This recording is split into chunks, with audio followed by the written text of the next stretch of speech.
मुर्दाबाद मुर्दाबाद। विरोधी मुख्यमंत्री किसने देखा? हमने देखा, हमने देखा। पेट्रोल डीजल में बढ़ोतरी नहीं चलेगी, नहीं चलेगा, एंट्री टैक्स नहीं चलेगा, नहीं चलेगा, नहीं चलेगा। एंट्री टैक्स के विषय को लेकर के पहले भी विधानसभा के अंदर और विधानसभा के बाहर हम अपनी बात कह चुके हैं, लेकिन सरकार इतनी कंफ्यूजन में है, समझ नहीं आ रहा कि क्या करना है क्या नहीं करना है। मैंने पहले भी कहा कि जब फैसले जल्दबाजी में लिए जाते हैं, बिना सोचे समझे लिए जाते हैं, तो स्थिति ऐसी होती है। अब हमारे लिए चिंता का विषय ये है, एक तो एंट्री टैक्स के कारण प्रदेश के अंदर बहुत बड़ी नाराजगी है, बहुत बड़ा गुस्सा बहुत सारे वर्गों में है। जो एडजॉइनिंग बॉर्डर के जो हमारे इलाके हैं, जिसमें ऊना है, आपका नाहन है, आपका पौंटा है, आपका नालागढ़ है, बद्दी है, कांगड़ा है, ये सारे बिलासपुर है। यहाँ के लोगों को तो रोजमर्रा की जिंदगी में बहुत बड़ी परेशानी हो गई है। आना जाना, रिश्तेदारों के मिलने भी जाना, तो भी एंट्री टैक्स के उस दौर में से गुजरना पड़ेगा। मुख्यमंत्री जी ने पिछले कल कहा विधानसभा के अंदर कि हमने कोई नया उसमें नहीं किया है। आपने 40 रुपए से 170 रुपए तक सीधा बढ़ा दिया। जहां छोटी गाड़ियों का जो एंट्री टैक्स पहले 40 रुपए होता था, वो सीधा बढ़ा करके 170 रुपए हो गया। बड़ी गाड़ियों का तो बहुत बड़ा उसमें इंक्रीज है, हजार रुपए तक जो है वो एंट्री टैक्स आपने लगा दिया।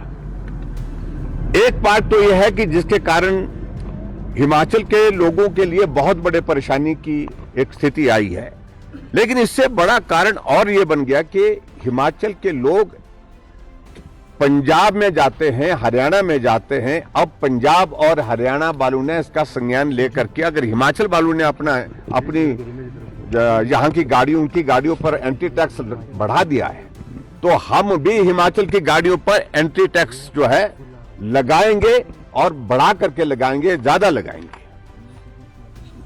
यहां तक भी समझ में आती बात, चलो उन्होंने अपनी बात कही, लेकिन अब वहां लोग सड़कों पर निकल गए। उन्होंने धमकी दी है कि आज रात यानी कि 31 तारीख के बाद हिमाचल की गाड़ियों को पंजाब में, हरियाणा में आने से रोकेंगे। यहां तक के बाकी जनरल गाड़ियों की तो बात छोड़िए, सामान्य गाड़ी की तो बात छोड़िए, लेकिन अब उन्होंने कहा कि अगर मुख्यमंत्री जी भी आते हैं, हम उनके काफिले को भी रोकेंगे, उनका भी घेराव करेंगे। तो ऐसे में एक कानून व्यवस्था की एक स्थिति पैदा हो गई है, जिसके कारण हम सब के लिए चिंता का विषय है। हिमाचल के हर नागरिक की सुरक्षा की जिम्मेवारी प्रदेश सरकार की है, और प्रदेश सरकार को इन सारी चीजों को लेकर के कोई फर्क नहीं पड़ रहा है, कोई चिंता का विषय ही उनके लिए नहीं बन पा रहा है। हम पिछले कल भी विधानसभा के अंदर कहे, लेकिन उसके बाद भी कुछ नहीं किया, और आज भी हम फिर से इस बात को लेकर के कहीं किसी हिमाचल के किसी परिवार के साथ, किसी व्यक्ति के साथ मिसबिहेव ना हो हमारे एडजॉइनिंग स्टेट में एंटर करने पर। ऐसी स्थिति में प्रदेश सरकार को तुरंत जो है इस पर बात करनी चाहिए। बात करने के साथ साथ में जो एंट्री टैक्स में जो बेतहाशा इंक्रीज की है, एग्जॉर्बिटेंट इंक्रीज की है, उसको वापस लेना चाहिए। दूसरा, पूरे देश के अंदर प्रधानमंत्री नरेंद्र मोदी जी ने जो मिडिल ईस्ट की एक स्थिति बनी है, उसके कारण डीजल और पेट्रोल की कीमत पर कमी की है। 10 रुपए की जो है वो कमी की है एक्साइज ड्यूटी के रूप में। लेकिन हिमाचल प्रदेश सरकार विधानसभा के अंदर फिर वही बिल ला करके प्रयत्न कर रही है कि उस बिल को पारित जो किया गया है यहां से, जो जिसमें प्रस्ताव किया है विडो और ऑर्फन के नाम पर हम सेस लगाएंगे, और 5 रुपए प्रति लीटर तक वो उसमें जो है परमिसिबल लिमिट रखी है।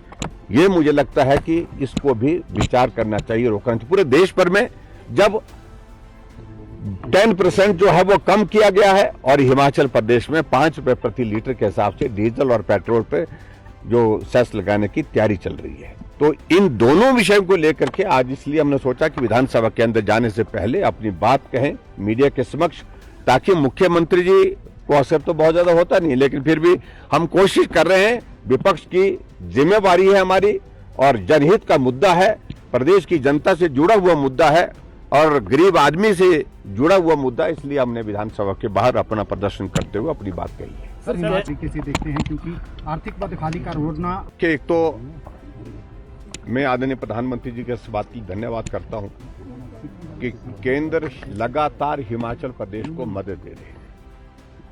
अभी तक हिमाचल प्रदेश को ये 3,920 करोड़ का जो पैसा मिला, लगभग 4,000 करोड़ के लगभग, ये पैसा हिमाचल प्रदेश के विकास के लिए दिया गया है। स्वाभाविक रूप से इसका मतलब बड़ा सीधा है, पूरे देश भर में अगर सबसे ज्यादा पैसा अगर दिया, शायद एक नॉर्थ ईस्ट की स्टेट को दिया, उसके बाद दूसरे नंबर पर हिमाचल प्रदेश है।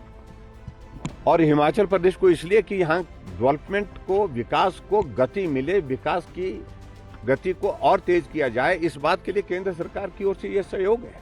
50 वर्ष के लिए ये शासकीय के अंतर्गत जो दिया गया पैसा है, 50 वर्ष के लिए बिना ब्याज के आई है। लेकिन प्रदेश की सरकार इसको छुपाने का प्रयत्न करती है।